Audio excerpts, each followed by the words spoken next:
My friends, we now have hard evidence of widespread voter irregularity. Enough said. Please share this with people when they ask. I will explain it. I will explain it to you and we can go through what's going on, but it is widespread now. So when you hear the media say there's no widespread, tell them you're wrong.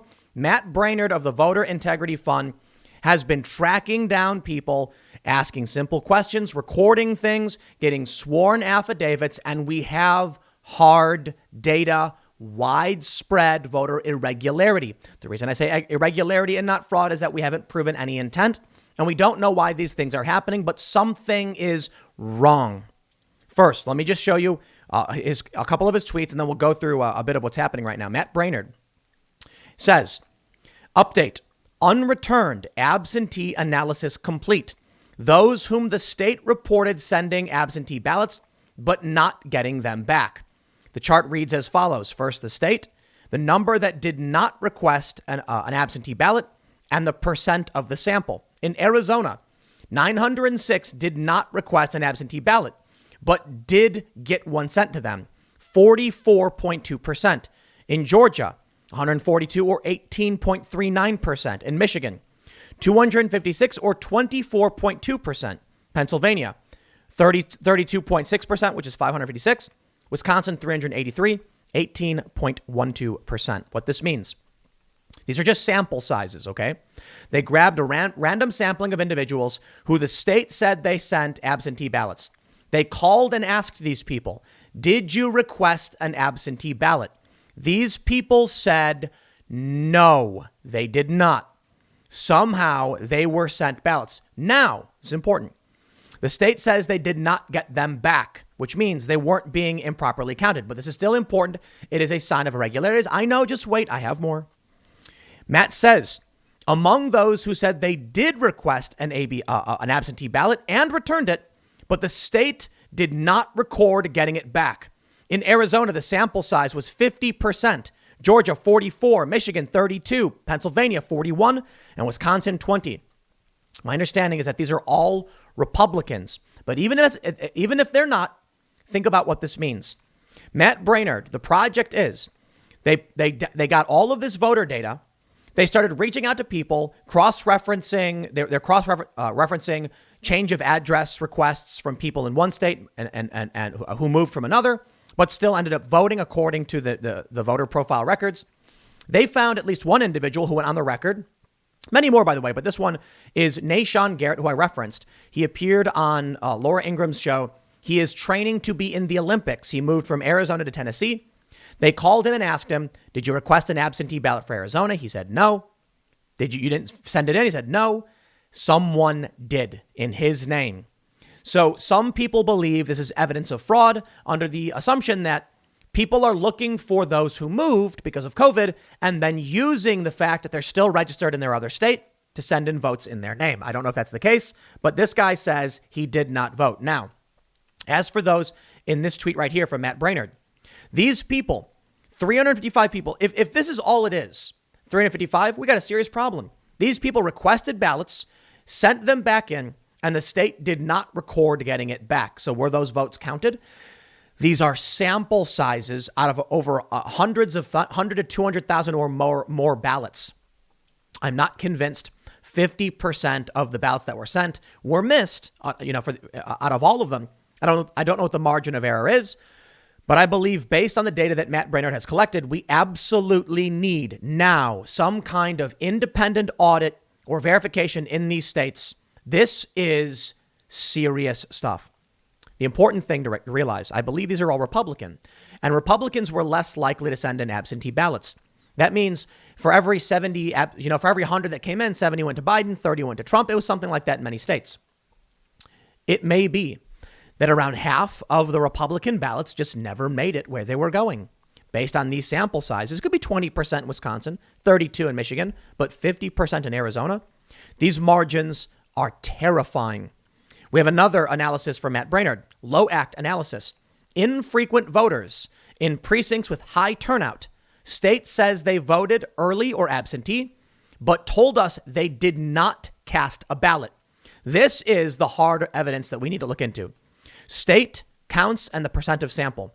In Arizona, 21 people are recorded as having voted when they said they didn't. That's just about 0.94%. In Georgia, 24 people, 0.85. Michigan was 2.8. Nevada, 2.2. Pennsylvania was 0.7. And Wisconsin was 0.6. He says, note, we have audio recordings of all of these calls. We are following up to get declarations, affidavits signed. Someone asked percentage of total sample or infrequent voters. He says total sample who answered the question. In some of these states, we can see that the sample is decently low, but still high enough to potentially impact the results of the election. And that's what's important.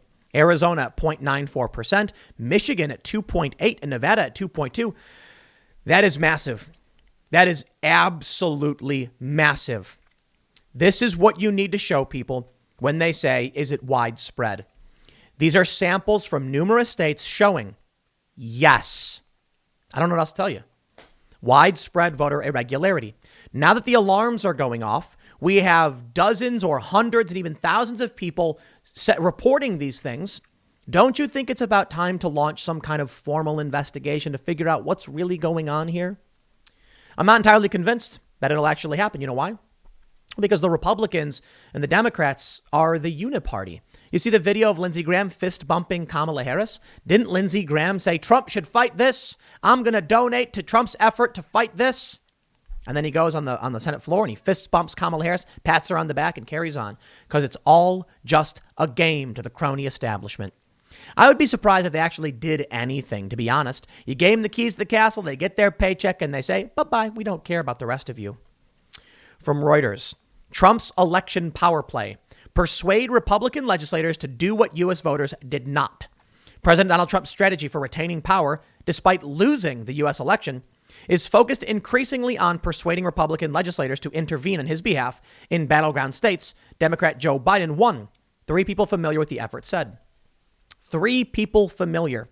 Sure, I'll just blindly trust that that's the case, but I will point out, here's the issue. With Matt Brainerd's analysis, it may not be that Trump is going to them saying, just steal the election. He may be going to them and saying, look at this, okay? Look at these numbers. This doesn't add up. You need to do something about this. It's all about framing and perspective and whose side you're on. The mainstream media clearly is already calling Joe Biden the winner, saying Trump lost. He didn't. This is the craziest thing. We have a constitutional process. Trump is going through that process, and they're claiming that Trump is trying to subvert the Constitution when they are the ones who are actually ignoring the rules of the Constitution. That, to me, is the scariest bit of this, the lies. Rudy Giuliani may be past his prime, may be out of his mind. Many of these people may just be wrong. But we certainly do have evidence. I mean, I just showed you Matt Brainerd's hard data analysis. If the affidavits weren't enough for you because it was only 5 or 6 people, how about the hundreds in each of these places? At what point do we say, okay, we have a ridiculous amount of evidence that something is broken? I'm not going to go further than that. I'm just going to impropriety, some kind of broken system. We're not getting that. Instead, the media is just saying Trump is trying to cheat the election. Having so far faced a string of losses in legal cases challenging the November 3rd election results, Trump's lawyers are seeking to enlist fellow Republicans who control legislatures in Michigan and Pennsylvania, which went for Trump in 2016 and Biden in 2020. Now, Rudy Giuliani was asked by a woman at the press conference if, how does he respond to all of these losses? And he says, we haven't actually lost. The woman interjects and says, over 20, 25. And then Giuliani says, those aren't our lawsuits. The woman just keeps yelling, I guess. The left is convinced that Trump has lost 25 lawsuits. Giuliani says we only have 3. Those are other people filing those lawsuits. This is what happens when the media is not intent on telling you the truth. Maybe Giuliani's wrong. I'm just going to tell you what he said. But they would rather tell you that Trump is a loser because it feeds the ego and the confirmation bias of these individuals. They then hear these stories about Trump losing everything. If Giuliani is saying we only have 3 lawsuits, however, one of them they actually won in Pennsylvania, well, then Trump is currently winning and he still has active lawsuits. Giuliani even said that he would like to lose because specifically he could then go to the Supreme Court, in which case Trump is on track, as far as I can tell. I hope they look at what Matt Brainerd has pulled up and they look at the hard numbers because he's got more than just this. These are just the latest numbers I've shown that are very strange. But if Trump's team doesn't take that seriously and doesn't present that, then they may be at a loss. They need that evidence. That's the legit evidence. Now, the news organizations are going to ignore it, even though this guy spent a ton of money, done a ton of analysis. The media is going to ignore it because we can tell the media is already lying. They called it for Joe Biden, and they will not want to retract that. I can only imagine what's going to happen if Trump actually ends up finding a legal path to victory. They'll claim he cheated and he stole it. And I wonder what Twitter is going to say. Is Twitter going to say Trump's not the president, even though the state legislatures have certified him to be as such? I don't know. Maybe all this goes away. Maybe Joe Biden gets certified and we can all move on with our lives. Or maybe that just doesn't happen. It feels weird, doesn't it? I can't tell you. But the media's framing of everything is not correct. It is not correct. I'll leave it there. I got a couple more segments coming up in a few minutes. Stick around and I will see you all shortly.